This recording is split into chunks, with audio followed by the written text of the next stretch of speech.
Бүгін ерте тұрдым да шелпек нан пісірейін деп шештім. Оған айран, нан сода, тұз, 2 жұмыртқа, сұйық май және қант қажет деп барлығын дайындап алдым. Бірінші айраным осылай нан соданы салып көпірттім. Одан кейін тұзымды салдым, жұмыртқамды салдым, қантымды салдым, сұйық майымды құйдым. Онымды салып, жүп-жұмсақ етіп осылай қамырымды илеп қойдым.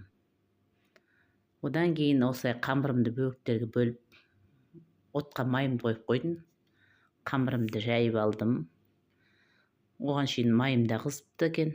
Осылай шелпектерімді салып пісірдім.